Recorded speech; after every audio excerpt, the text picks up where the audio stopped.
Hey everyone and welcome to my channel. I hope that you are all good. So in today's video I have this super cute Grinch set of nails to share with you all. Now I did do this set of nails on myself, so I have already prepped my nails and applied a layer of rubber base coat.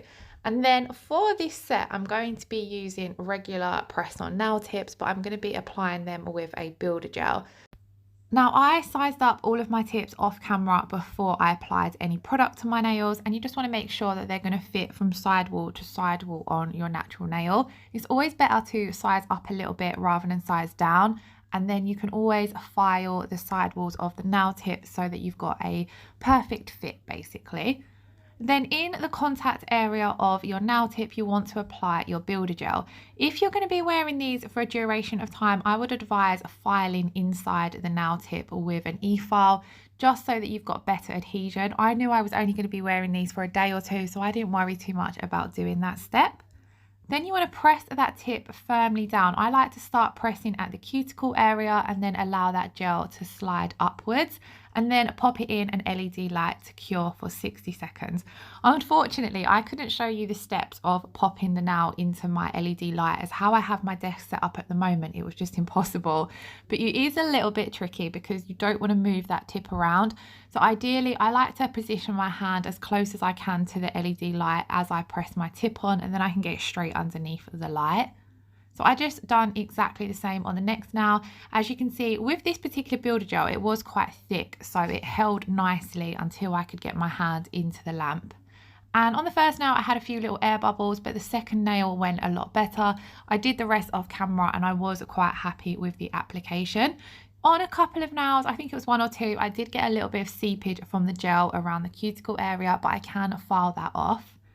Now I decided to trim these down a little bit and make them into a more tapered square / coffin shape. So I'm just going to take my cuticle nippers and nip off the ends of the stiletto tips. And again, I did the rest of those off camera. I tried to trim them to roughly the same shape. However, it doesn't matter too much if they're not, because I do like to perfect my shape and length with a file anyway. So I'm then going to take my hand file, and I'm using the 180 grit side of the file, and I'm just going to file the tip of the nail and the sidewalls just until I'm happy with the shape that I create. You don't want to take too much off your sidewalls because obviously you want it to be nice and parallel from your natural nail bed. So I'm not coming in too much to create too much of a coffin shape, as a lot of it has been created already by the tips. Then I'm going to take my file and I'm going to file the entire nail tip. So as you can see, I'm pulling back the skin around the sidewalls of the nail so I can get nice snugly around there with my file. Now with this step, I'm doing it to remove any excess builder gel that might have seeped through, but I'm also doing it to remove the shine from the nails because I want to come over them with a gel polish to create my design.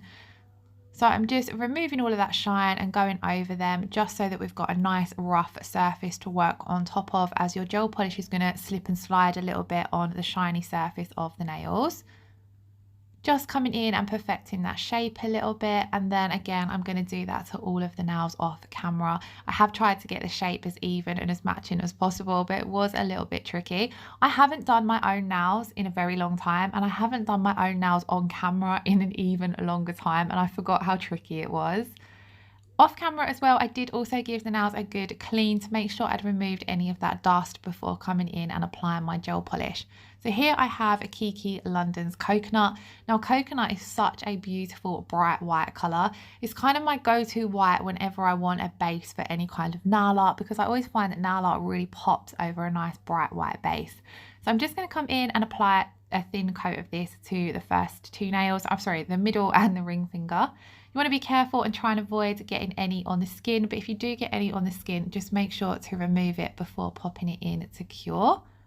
So on the middle and the ring finger, those are the two nails that I'm going to be having my water decals as well as the thumb. So I wanted all of those nails to be the coconut. I do find coconut very easy to apply for a white gel polish. Some bright white gel polishes can be a little bit thick and tricky to apply, but this one applies absolutely beautifully. And I love the Kiki London brushes as well, because I find they go around the cuticle area really nicely as well. If I'm being really picky, I do sometimes come in with a detail brush to get a nice neat cuticle line, but I didn't really bother on this set, to be honest. But as you'll see, I press that brush down, wriggle it up towards the cuticle area, and I let the brush do a lot of the work for me. So I allow it to fan out by applying a little bit of pressure, and then I find that I can get a fairly neat cuticle line. Like I said, it wasn't perfect because it was a lot trickier to do on camera. Cleaning off here with a little bit of alcohol and the Kiki London angled nail art brush, and that is the first coat of those two colours done. So I'm then going to take the beautiful Ivy Forest. Now this is a lovely green.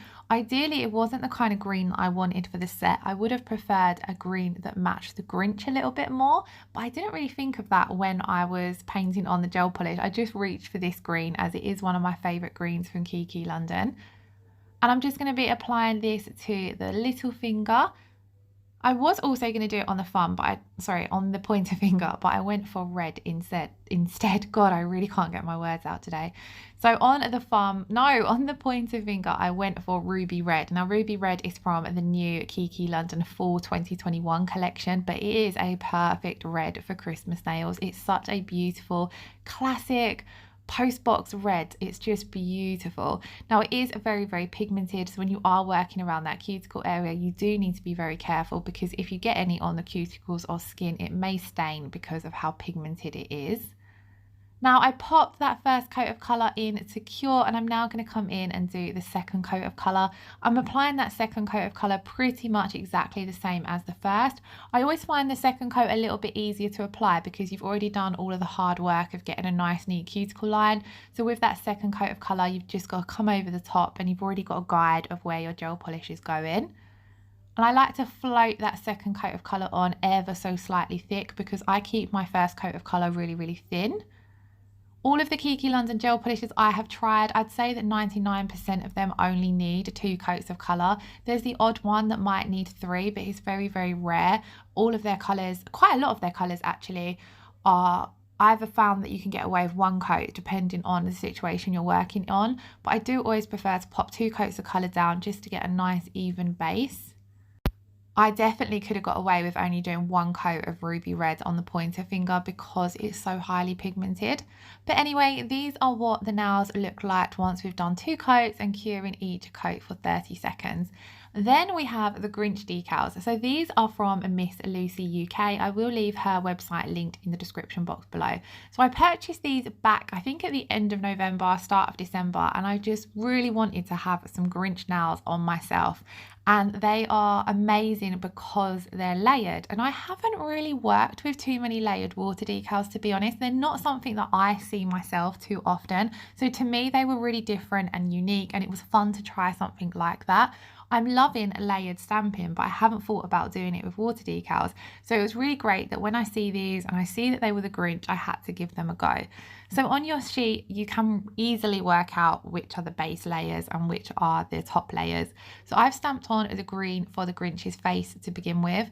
Now I've recently preferred applying my water decals with the stamper method. So you place your image face down onto your jelly stamper, soak the backing paper with a little bit of water. I like to really rub and brush it in as it speeds up the soaking process. Slide off that backing paper, and then you're easily able to look through your stamper and stamp down your image. And this, especially for with layered water decals, was a lot easier because you're really able to see where you're placing it. And I do find that applying water decals with the stamping method gets out a lot of the creases and bubbles. I do always like to come over and smooth out any ones that might still be left, and just to make sure that has adhered well down on to the nail. I do also find that this way works a lot better when you are working over a gel polish that leaves a tacky inhibition layer, as it allows your image to have something to grab hold of. And then I'm going to move on to the ring finger and stamp down the little girl. So I'm doing her little bow, hair plait, to begin with, and then her bow. I found it a little bit trickier with this one to line everything up because it was two different colours, like you've got the hair in the yellow and the bow in the red. It was a little tricky to work out how they all line up, but it's very similar with stamping. You know, when you're doing your layered stamping designs, the more you play around and practice, the better you become. With these particular water decals though, it kind of didn't matter if the top image wasn't layered perfectly with the bottom image, because it gave off that hand-drawn, that effect where it just didn't matter too much. So I didn't stress too much, and I didn't want to take it all off and start again or anything like that. But you'll see here I'm soaking off that backing paper and then just taking out any creases or any bubbles. You want to make sure you can get out as most of them as possible, as they do notice through your top coat otherwise. So you'll see here I've popped down her hair and it's just ever so slightly off, so that the red bow is not perfectly in the outline of the red bow, but it gives off a really cute kind of abstract vibe. I really liked it, so I wasn't too fussed about that. Now here I'm just making sure to really smooth this one out. It was a larger image, so it did take a little bit more time to make sure to get all of those creases out. Off camera, I popped the little hand, the little Grinch hand holding the ball on my thumbnail. I didn't want to film it because it was exactly the same process as all the others. So we're going to skip straight to top coating. Now I'm top coating today using the Kiki London No Wipe top coat. Now whenever I top coat over water decals or stamping or foils, I usually use my rubber top coat because it's that little bit thicker, and I just find it seals in nail art perfectly. But I didn't have my rubber top coat to hand. I just reached for my no wipe top coat. So what I did do off camera is I did come over the water decals with a second layer of top coat, just because I find that that way you get a really super smooth finish and it's going to seal everything in perfectly. On the other two nails, I just did the one layer of top coat, as obviously there's no nail art there. But that is why I do prefer always having my rubber top coat to hand, because I don't feel like I ever need to double top coat anything with that. Now that we're finished top coating, I'm going to pop these in to cure for a full 60 seconds, and then I do show you applying the cuticle oil, but I always allow my top coat to cool for a minute or two when it first comes out the LED lamp before applying my cuticle oil. Just otherwise, sometimes the cuticle oil can dull the shine, so I always like to just allow it to cool. So I'm just popping down a blob, a dot, whatever you'd like to call it, of the cuticle oil at the cuticle area, and I'm really rubbing it and massaging it into the cuticles. In this video you can see my cuticles look pretty wrecked. The cold weather and all the sanitizing has really messed them up, and I didn't really want to over prep them because they're feeling a little bit neglected. So I just did my best, but then that cuticle oil really does help it. And then that, guys, is the end of the video. So I really hope you all enjoyed watching. I was so pleased with how they turned out. If you did enjoy today's video, please do give it a thumbs up and leave me a comment below. I hope you're all keeping safe and well and doing okay. I'm loving doing all these Christmas designs for you. So thank you for all the love and the comments. Thank you all so much for watching. I shall catch you all in the next video. Lots of love. Bye bye.